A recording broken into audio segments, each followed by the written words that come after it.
নমস্কার, আপনারা দেখছেন স্পষ্ট বার্তা। তো এই মুহূর্তে আমি একটা অত্যন্ত গুরুত্বপূর্ণ টপিকটি নিয়ে আলোচনা করব। সেটা হচ্ছে যে মাঙ্গলিক দোষ। এই মাঙ্গলিক দোষ কি? মাঙ্গলিক দোষ হচ্ছে জ্যোতিষশাস্ত্রতে যে বিভিন্ন ধরনের গ্রহ দোষের কথা বলা হয়েছে, সেই গ্রহ দোষগুলির মধ্যে একটি অন্যতম কিন্তু দোষ। তো এই মাঙ্গলিক দোষকে নিয়েই কিন্তু স্বাভাবিকভাবে বিভিন্ন মানুষের মধ্যে বিভিন্ন ভয়, বিভিন্ন কৌতূহল, বিভিন্ন প্রশ্ন এগুলো কিন্তু কাজ করে। তো তাদের সেই প্রশ্ন, তাদের সেই কৌতূহল, তাদের সেই ভয়, সেই সমস্তগুলোকে আজ কাটিয়ে দেওয়ার জন্যই আমি এই ভিডিওটা নিয়ে এসেছি। তো আশা করছি আপনারা ভিডিওটা পুরোটা দেখবেন। তো চলে আসি মূল আলোচনায়। তো দেখুন, এই যে মাঙ্গলিক দোষ, এই মাঙ্গলিক দোষ কিন্তু বিভিন্নভাবে হতে পারে।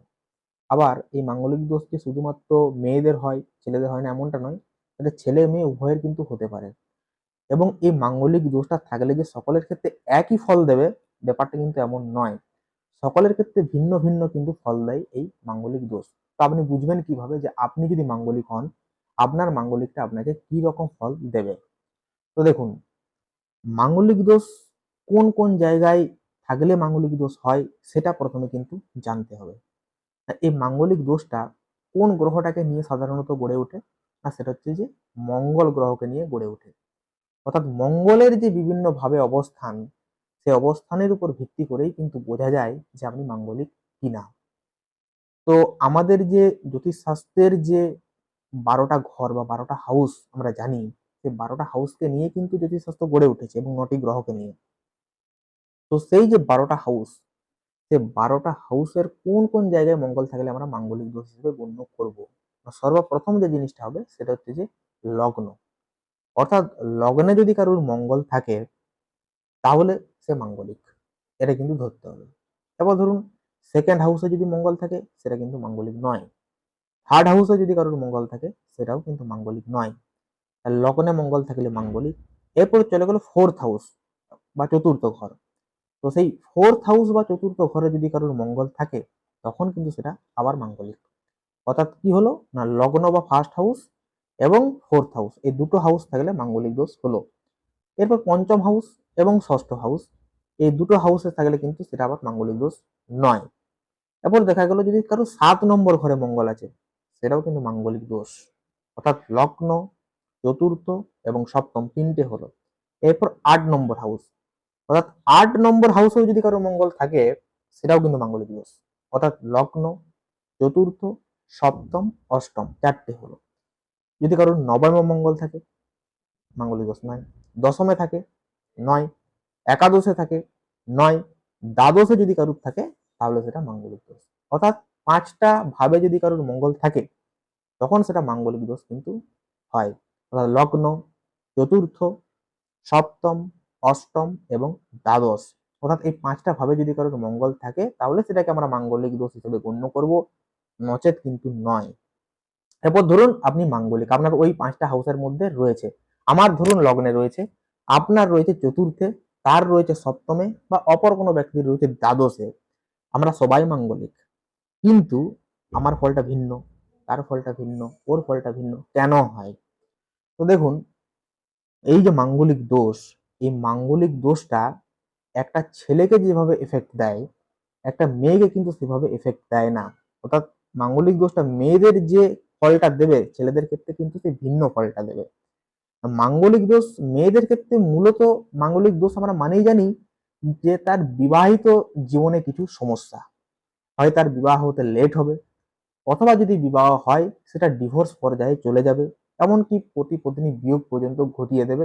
এটা আমরা মাঙ্গলিক দোষ হিসেবে কিন্তু সকলের মধ্যে একটা প্রাথমিক ধারণা আমাদের কাজ করে। কিন্তু সবসময় কিন্তু এমন ব্যাপারটা হয় না। তো প্রথমে আমি ছেলেদের বিষয়টা নিয়ে আলোচনা করি। না, ছেলেদের মাঙ্গলিক দোষটা সব থেকে বেশি যেটা ভাইটাল কাজ করে সেটা হচ্ছে যে যদি কারো লগ্নে মাঙ্গলিক থাকে যে ছেলের, সেই ছেলে কিন্তু প্রচন্ড পরিমাণে একগুঁয়ে টাইপের হয়। অর্থাৎ সে নিজে যা মনে করবে সে তাই করবে, সে অপরের কোনো কথা কিন্তু শুনবে না। সে রাগের বশবর্তী হয়ে একটার পর একটা ভুল সিদ্ধান্ত নেবে এবং সেই ভুল সিদ্ধান্তের খেসারত তাকে নিজেই কিন্তু গুনতে হবে। এটা কিন্তু লগ্নে মঙ্গলে হয়ে একটা ছেলের যে মাঙ্গলিক, সেই মাঙ্গলিক ফলের কিন্তু ফল। অর্থাৎ সে প্রচন্ড একগুঁয়ে, তার বিবাহিত লাইফ বা তার অন্যান্য যে সমস্ত প্রবলেম সেগুলো কিন্তু দেবে না। আবার ধরুন একটা ছেলের সপ্তমে মঙ্গলের যে মাঙ্গলিক দোষটা হয়, সপ্তম ঘর থেকে আমরা কি দেখি? সপ্তম ঘর থেকে আমরা দেখি পতি পত্নী কেমন তার হবে। অর্থাৎ একটা ছেলের যদি সপ্তমে মঙ্গল থাকে তখন কিন্তু তার ওই যে বিবাহিত লাইফের কিছু সমস্যা তার জীবনে কিন্তু আসবে। তো ছেলেদের ক্ষেত্রে মূলত লগ্নে মঙ্গল এবং সপ্তমে মঙ্গল, এই দুটো মঙ্গল তাকে বেশি এফেক্ট দেয়। কিন্তু কারো যদি চতুর্থে মঙ্গল থাকে, দ্বাদশে মঙ্গল থাকে বা অষ্টমে মঙ্গল থাকে, সেগুলো কিন্তু ওই যে মাঙ্গলিক দোষ অবশ্যই বটে, কিন্তু বিবাহিত জীবনের ক্ষেত্রে সমস্যা দেয় না। তখন তার চতুর্থ ভাবে থাকার কারণে তার যে বন্ধু বান্ধব, সেই বন্ধু বান্ধব থেকে সে কিছু সমস্যার সম্মুখীন হতে পারে। অষ্টমে থাকার কারণে তার জীবনে যে দুর্ঘটনা, তার যে রক্তপাত, এই জিনিসগুলো তার জীবনে ঘটতে পারে। এবং দ্বাদশে থাকার কারণে তার প্রচন্ড পরিমাণে অর্থ ব্যয় কিন্তু ঘটতে পারে।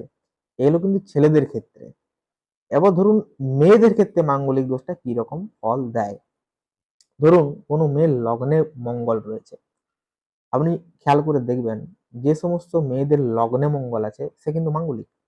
সেই মাঙ্গলিকটা থাকার কারণে লগ্ন থেকে আমরা কি বিচার করি, সে নিজে কেমন। লগ্ন হচ্ছে স্বয়ং, অর্থাৎ লগ্নে মঙ্গল থাকার কারণে সেই মেয়ে তার কিন্তু সহজে দেখবেন বিয়ে হতে চায় না, অর্থাৎ লেট ম্যারেজ করিয়ে দেয় লগ্নে মঙ্গল যদি কোনো মেয়ের থাকে। এটা কিন্তু মাঙ্গলিক দোষের এফেক্ট। আবার ধরুন চতুর্থে মঙ্গল আছে কোনো মেয়ের, চতুর্থে যদি কোনো মেয়ের মঙ্গল থাকে, চতুর্থ ঘর থেকে আমরা কি রিপ্রেজেন্ট করি না, তার যে গৃহ সুখ, তার যে বন্ধু সুখ, তার যে যানবাহন, এই জায়গাগুলো কিন্তু আমরা ফোর্থ হাউস থেকে রিপ্রেজেন্ট করি। যদি কোনো মেয়ের চতুর্থে মঙ্গল থেকে থাকে, সে দেখবেন বাড়িতে থাকে না, অর্থাৎ বাপের বাড়িতে যদি সে মানে ধরুন ছোটবেলায় তো তার মাঙ্গলিক দোষ, তো তার বিয়ের আগে পর্যন্ত সে বাপের বাড়িতেই থাকবে। কিন্তু চতুর্থে মঙ্গল থাকলে দেখবেন তার বাড়িতে কিন্তু বেশি থাকা হচ্ছে না, সে কোনো না কোনো ভাবে কিন্তু বাইরে শিফট করে যাবে, তার বাড়িতে কিন্তু মন টিকবে না। এটা কিন্তু ফোর্থ হাউসে মাঙ্গলিক দোষের এফেক্ট মেয়েদের ক্ষেত্রে। মাঙ্গলিক দোষ যে শুধুমাত্র বিবাহের ক্ষেত্রে এফেক্ট দেয় ব্যাপারটা কিন্তু এমন নয়। অর্থাৎ সে যদি ধরুন বাপের বাড়িতে থাকাকালীন সে হয়তো বাড়িতে থাকলো না, এবং বিবাহ হয়ে যাওয়ার পরেও দেখবে তার ওই শ্বশুর বাড়িতে থাকতে মন যাচ্ছে না।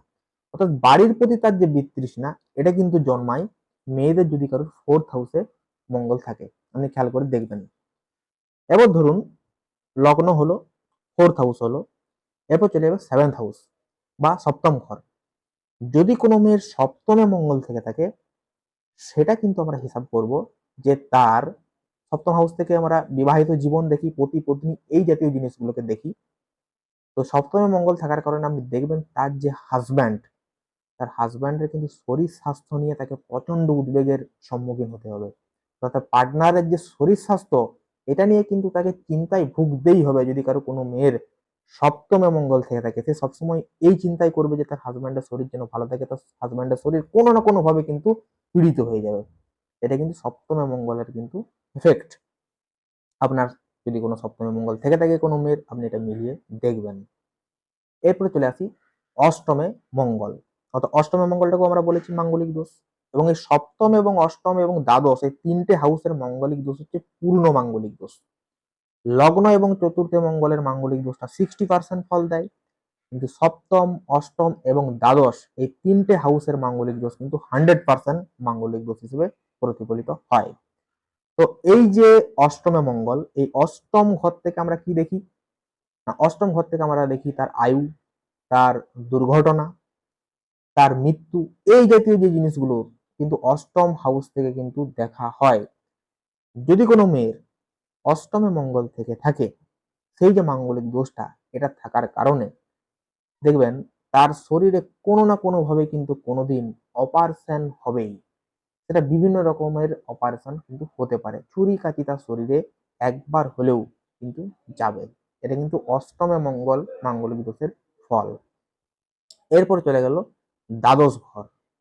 অর্থাৎ দ্বাদশে যদি কারোর মঙ্গল মানে মঙ্গল থাকে কোনো মেয়ের, সেটাও কিন্তু পূর্ণ মাঙ্গলিক। তো এই যে দ্বাদশে মঙ্গল, এটা যদি কারোর কোনো মেয়ের থাকে, তাহলে আপনারা বুঝে যাবেন তার সাংসারিক জীবনে অর্থাৎ তার বিবাহিত জীবনে বিভিন্ন ধরনের কিন্তু সমস্যা নিয়ে আসে। এটা মূলত দ্বাদশে মঙ্গল কিন্তু ঘটিয়ে দেয়। অর্থাৎ দেখবেন তার যদি বিয়ের পর শ্বশুর বাড়ির মানুষদের সাথে তার মনোমালিন্য, তার যে পার্টনার তার সাথে তার মনোমালিন্য, বিভিন্ন রকমের যে সমস্যা, এই সমস্যা কিন্তু দ্বাদশে মঙ্গল নিয়ে আসে। এবং এই দ্বাদশে মঙ্গল থাকার কারণে তাদের কিন্তু সেপারেশন, তাদের ডিভোর্স এই পর্যন্ত কিন্তু নিয়ে চলে আসে এই দ্বাদশে মঙ্গল।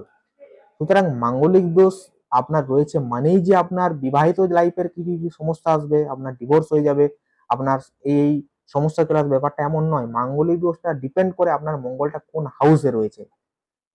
সেই হাউস আপনাকে বলে দেবে আপনি এই মাঙ্গলিক দোষের ফলটা কিরকম পাবেন। আপনার সেটা সমস্যা আসবে পরিবারের ক্ষেত্রে, নাকি আপনার বন্ধু বান্ধবের ক্ষেত্রে, নাকি আপনার অপারেশনের ক্ষেত্রে, নাকি আপনার হাজব্যান্ডের শরীর স্বাস্থ্যের ক্ষেত্রে।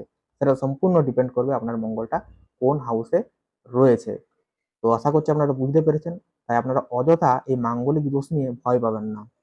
আপনার যদি মাঙ্গলিক দোষ থেকে থাকে আপনি অবশ্যই একজন কোনো ভালো অ্যাস্ট্রোলজারকে দিয়ে চেক করান যে আপনার রয়েছে কিনা। তারপর যদি থাকে তার বেনিফিট বা তার